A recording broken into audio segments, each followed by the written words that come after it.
Hello students. अब हम लोग जेई मेन 2022 जुलाई शिफ्ट का प्रीवियस ईयर क्वेश्चन करेंगे जो आपको असाइनमेंट में मिला है। क्वेश्चन है, a solid cylinder and a solid sphere having same mass and radius R rolls down the same inclined plane from top without slipping. तो मतलब ये प्योर रोलिंग है और ये रेस्ट से चला है दोनों। देखो जैसे ये हमारा एक इंक्लाइंड प्लेन है, यहाँ से आपने क्या किया, एक सॉलिड सिलेंडर और एक सॉलिड स्फीयर को साथ साथ गिराया है। तो साथ साथ गिराया है तो आपको पता होगा कि नीचे आते वक्त कितने वेलोसिटी से नीचे आता है। तो वेलोसिटी का फॉर्मूला आपको याद होगा, v equals to under root 2gh by 1 plus K square by R square. H हमारा ये हो गए। तो दोनों के लिए एच तो सेम ही है, आर भी सेम है। तो जिसका के ज़्यादा होगा उसका वेलोसिटी क्या होंगे, कम। तो इस केस में देखो, इन दोनों का मास m रेडियस r, इसका भी मास m रेडियस r, दोनों सेम है। तो इसका मतलब जिसका के ज़्यादा होगा, रेडियस ऑफ गायरेशन जिसका ज़्यादा होगा उसका वेलोसिटी यहाँ पे क्या होगा, कम। तो इसका मतलब velocity of cylinder by velocity of sphere किसके इक्वल हो जाएगा, under root 2gh by 1 plus K square by R square of cylinder, S मतलब cylinder, by under root 2gh by 1 plus K square by R square. कौन सा, ये cylinder था सी और ये स्फीयर। तो root two G H cut गया। तो इसका जो velocity of cylinder by velocity of sphere कितना हो जाएगा, ये आ जाएगा, रेसिप्रोकल होगा 1 plus K square by R square of, ऊपर चला गया ये, तो ये हमारा हो जाएगा sphere by 1 plus K square by R square of cylinder.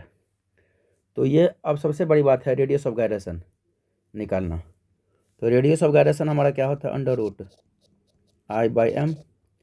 तो radius of gyration of cylinder कितना हो जाएगा, अंडर रूट, सॉलिड सिलेंडर है तो मोमेंट ऑफ इनर्शिया डिस्क के बराबर M R square by 2 by M, कितना हो जाएगा, आर बाय रूट 2।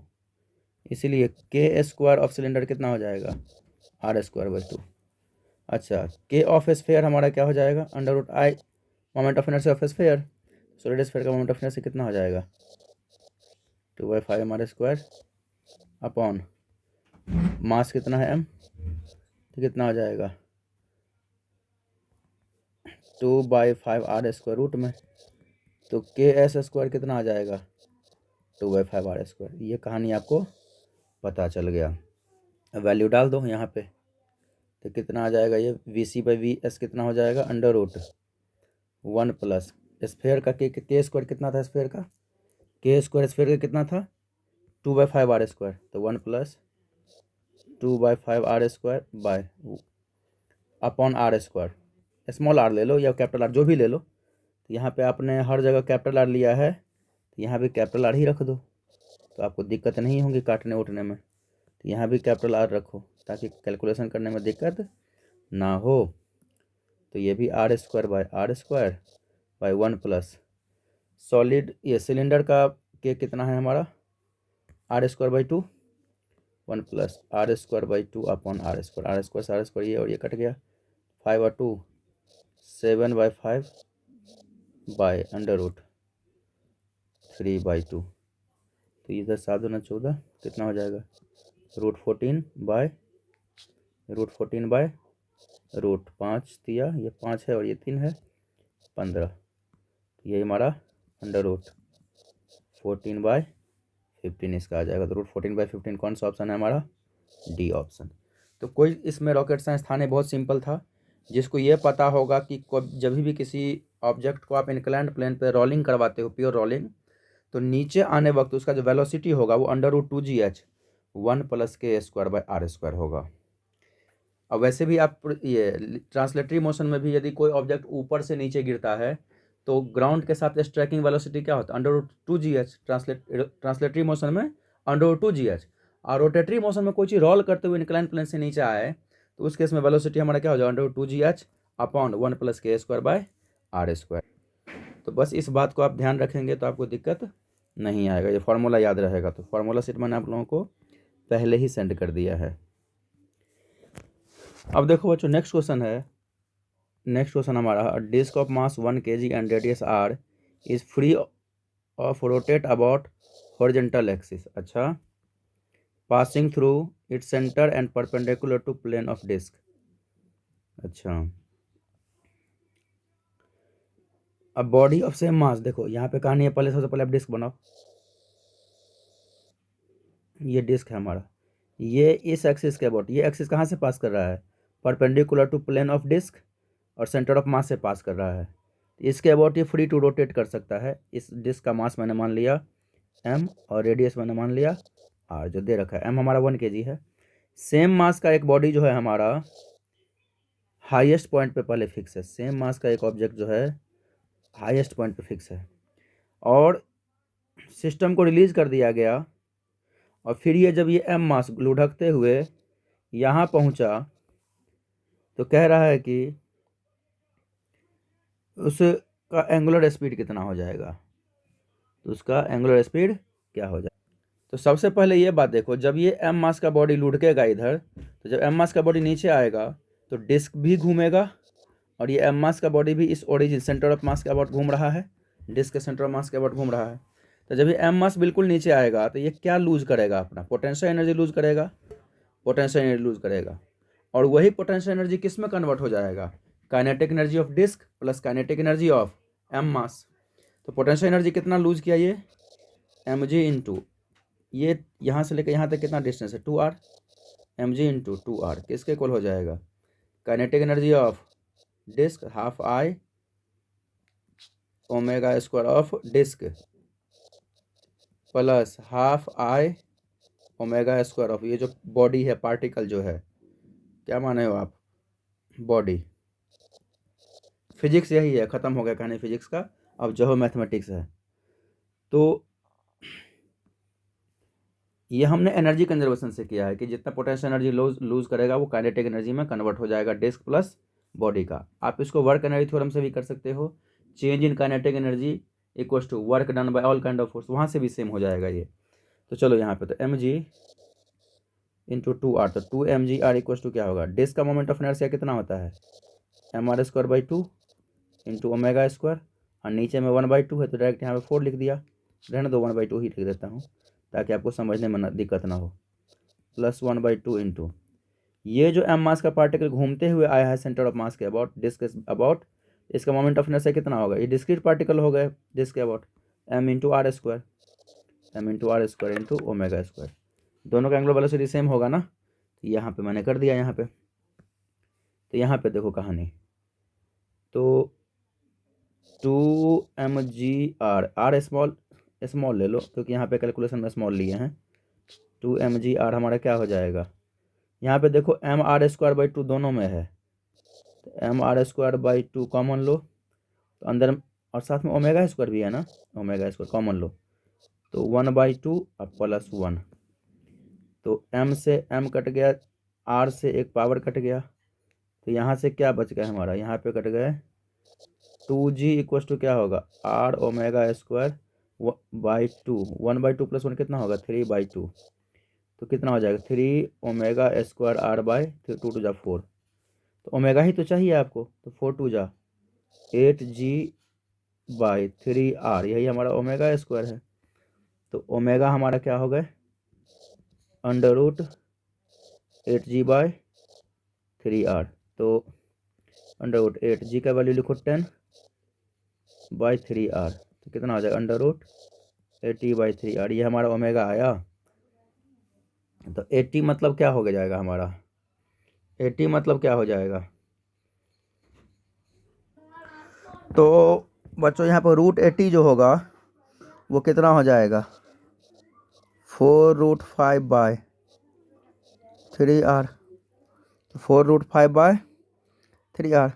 तो इसको कंपेयर करो तो क्वेश्चन में कितना दे रखा है ये 4√x/3r, 4√x/3r। तो देखो ये 4 से 4 कट गया, 3r से 3r कट गया, तो √x इक्वल्स टू √5, तो x का वैल्यू कितना हो जाएगा हमारा 5, तो यहाँ पे हम x का वैल्यू कितना रख देंगे 5।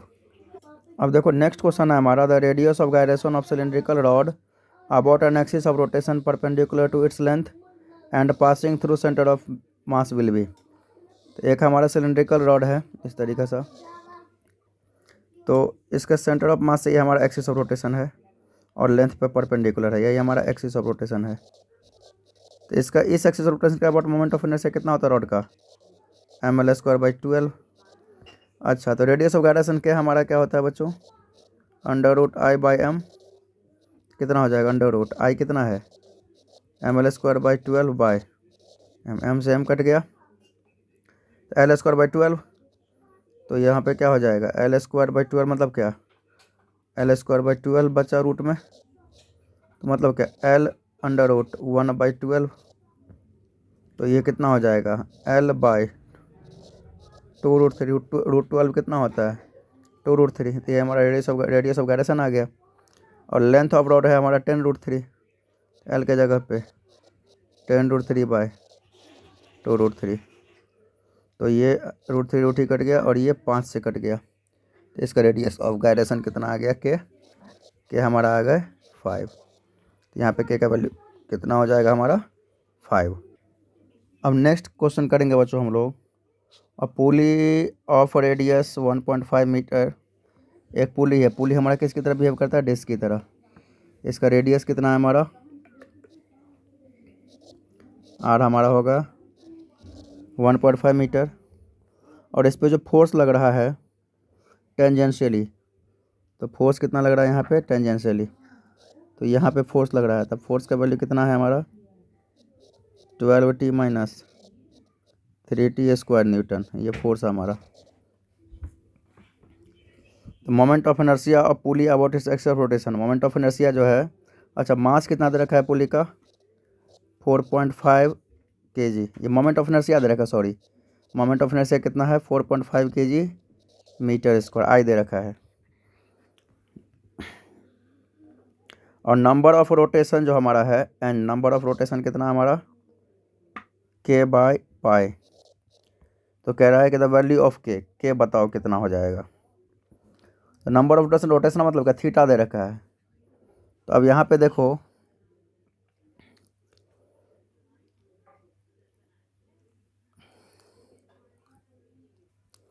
तो नंबर ऑफ रोटेशन क्या हो जाएगा हमारा θ/2π। नंबर ऑफ रोटेशन हमारा क्या होता है θ/2π। टोटल एंगुलर डिस्प्लेसमेंट बाई 2π से डिवाइड करोगे, वही हमारा नंबर ऑफ रोटेशन या नंबर ऑफ रिवॉल्यूशन आ जाएगा। तो एक्चुअली इसका कॉन्सेप्ट यही है, कोई बात नहीं।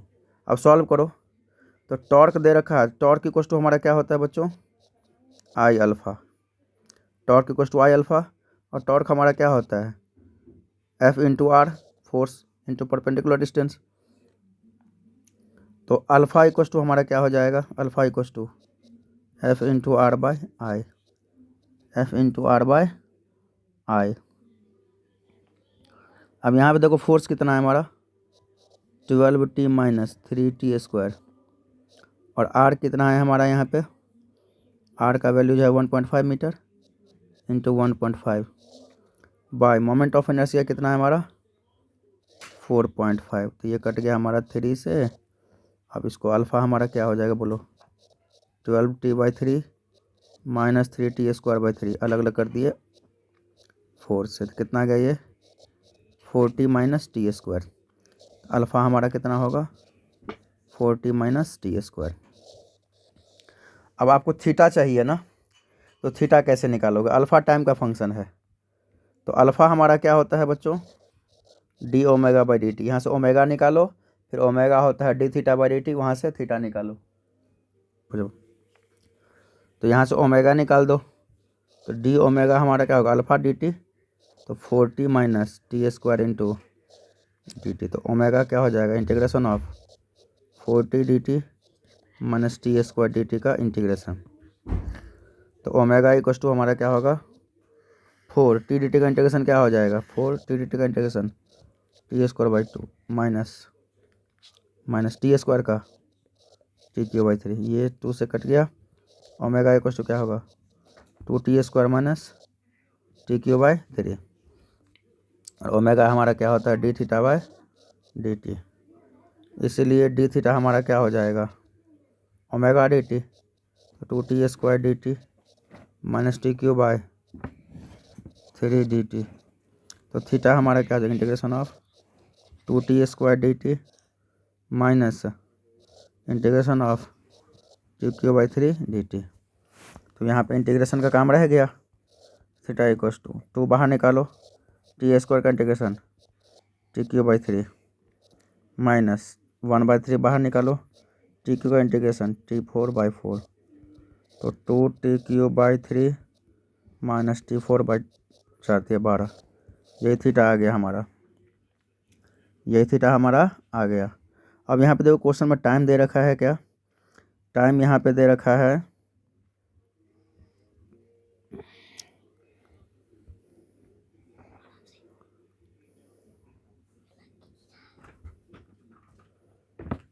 तो टाइम का वैल्यू यहाँ से निकालना पड़ेगा कि कब डायरेक्शन ऑफ मोशन रिवर्स होगा, कि डायरेक्शन ऑफ मोशन हमारा कब रिवर्स होगा। तो रिवर्स कब होगा, जब उसका एंगुलर वेलोसिटी 0 हो जाए, इसके बाद वो रिवर्स होना शुरू हो जाएगा। तो रिवर्स होने के लिए पहले टाइम निकालो। तो रिवर्स होने के लिए ओमेगा का वैल्यू क्या होना चाहिए, 0, फिर वो रिवर्स हो जाएगा। तो ओमेगा हमारा क्या है, ओमेगा हमारा है 2t² माइनस t³ 3 हमारा होना चाहिए 0। मतलब क्या, 2t² किसके इक्वल, t³/3। तो t² से t³ कट गया, t equal to cross multiply करो 6 सेकेंड। तो यहाँ पे t का वैल्यू 0 से लेकर 6 सेकेंड तक रख दो, तो कितना होगा 2/3, t के जगह पे 6 माइनस 0, तो 6 के पावर 3 माइनस 0 के पावर 3 माइनस 1/12, टी के जगह पावर 6 के पावर 4 माइनस 0 पावर 4। तो कितना हो जाएगा 2/3। 6 का क्यूब कितना होगा, 6 का क्यूब जो हो जाएगा हमारा 6 × 6 × 6 कर दो, अपना कट जाएगा माइनस 1/12। 6 के पावर 4, 6 × 6 × 6 × 6, 3 दूना 6, 6 दूना 72, दूना 144 माइनस कितना हो जाएगा 6 दूना 12, 2 3 6, 6 6 36, 108, कितना हो जाएगा 36। तो थीटा हमारा कितना आ गया 36। तो नंबर ऑफ रोटेशन कितना होगा हमारा, नंबर ऑफ रोटेशन हमारा क्या होता है θ/2π। थीटा कितना है 36/2π, ये काटो 18, 18/π। तो नंबर ऑफ रोटेशन हमारा यहाँ पे किसके इक्वल दे रखा है k/π। इसको कंपेयर करो k/π से, तो 18/π ही हमारा कितना हो जाएगा k/π। k का वैल्यू कितना आ गया 18, k का वैल्यू कितना आ गया 18। तो यहाँ पे रख दो k का वैल्यू 18। ये थोड़ा सा लंबा क्वेश्चन था, ये थोड़ा सा 2 से 3 मिनट से ज़्यादा क्वेश्चन टाइम लगा लेगा आपको एग्जाम में। तो ये भी आपको सोचना कि कौन से क्वेश्चन को छोड़ना है, ये भी बहुत ज़रूरी है। जो क्वेश्चन लंबा ज़्यादा टाइम लगा है उसको छोड़ने का ही कोशिश करना। आप बोलोगे सर छोड़ने का कोशिश करेंगे, फिर मान लो आपके पास टाइम होगा तो बनाना, अदरवाइज रहने देना। जेई मेन है ये, 100% ज़रूरी नहीं है बनाने का। फिर कहोगे कि सर टाइम कैसे पता चलेगा, इसमें टाइम ज़्यादा लगेगा। तो आपको यहाँ पे फोर्स का वैल्यू दे रखा है, मोमेंट ऑफ इनर्शिया दे रखा है, और नंबर ऑफ रोटेशन पूछ रहा है। नंबर ऑफ रोटेशन हमारा क्या होता है, टोटल एंगुलर डिस्प्लेसमेंट बाई 2π। तो टोटल एंगुलर डिस्प्लेसमेंट तभी निकलेगा जब आपको ओमेगा पता चलेगा, और ओमेगा तभी निकलेगा जब अल्फ़ा पता चलेगा, अल्फ़ा तभी निकलेगा जब टॉर्क पता चलेगा, टॉर्क इक्वल टू अल्फ़ा। तो 4-5 स्टेप दिख रहा है। यदि आपका कैलकुलेशन स्ट्रॉन्ग है तो आप तुरंत अटैम्प्ट कर लोगे। कैलकुलेशन टफ है आपका, आज ईजी तरीका कहते हैं उसको, वीक है तो ये टाइम आपको लगा सकता है इस टाइप के क्वेश्चन। अब चलो देखो यहाँ पे नेक्स्ट क्वेश्चन है, as shown in figure a metallic rod of linear density 0.45 kg per meter is lying horizontally on a smooth inclined plane which makes an angle 45 degree with horizontal.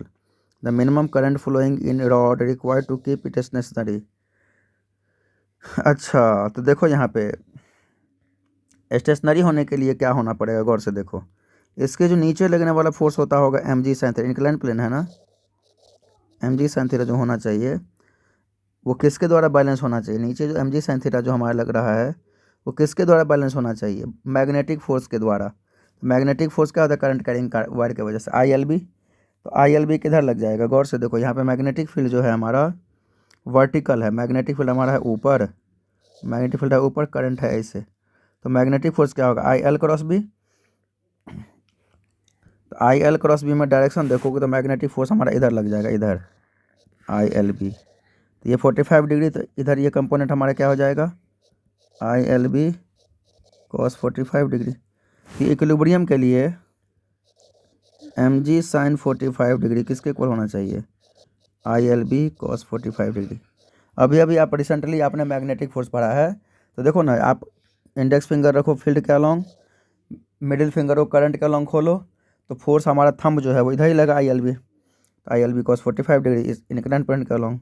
तो mg sin 45 किसके equal, ILB sin 45 degree.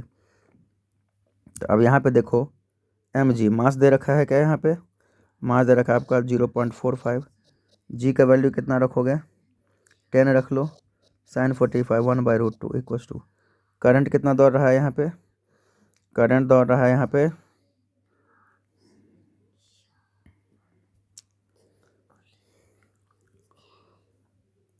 मास 0.45 kg पर metre है।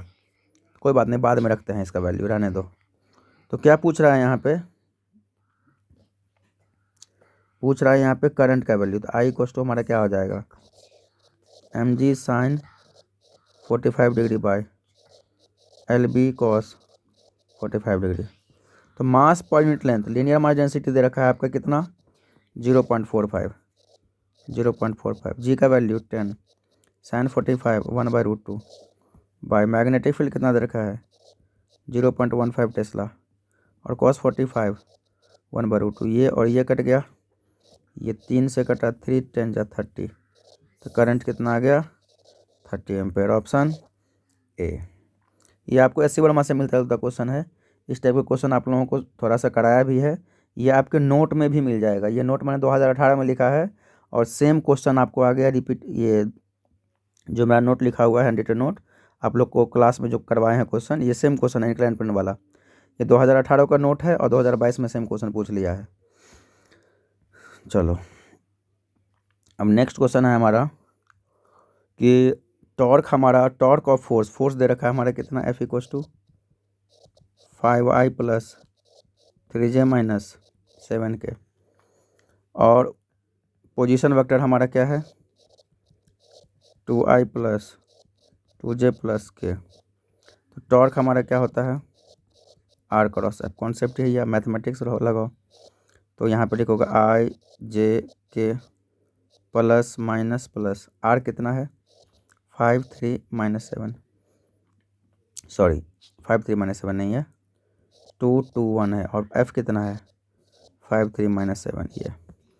अब यहाँ पे देखो I common लो, first row first column कितना बचा अंदर में 2 1 3 2 2 1 3 -7, -J कॉमन लो, तो क्या बचा 2 1 5 -7, और प्लस के कॉमन लो, तो क्या बचा 2 2 5 3।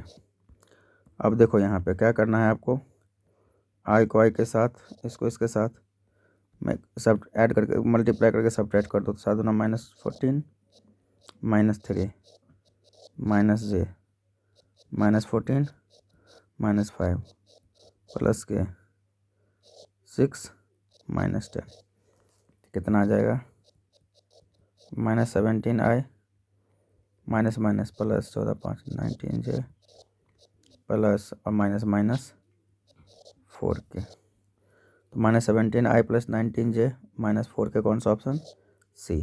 तो आप देख रहे हो कॉन्सेप्ट जो है वो जेई मेन में कम ही कॉन्सेप्ट होते हैं जो मिक्सअप होते हैं, वैसे आपको सारे फॉर्मूले याद होंगे, थोड़ा कॉन्सेप्ट पता होगा तो क्वेश्चन जो है बन जाते हैं। कोई रॉकेट साइंस में नहीं है, सिंपल क्वेश्चन है।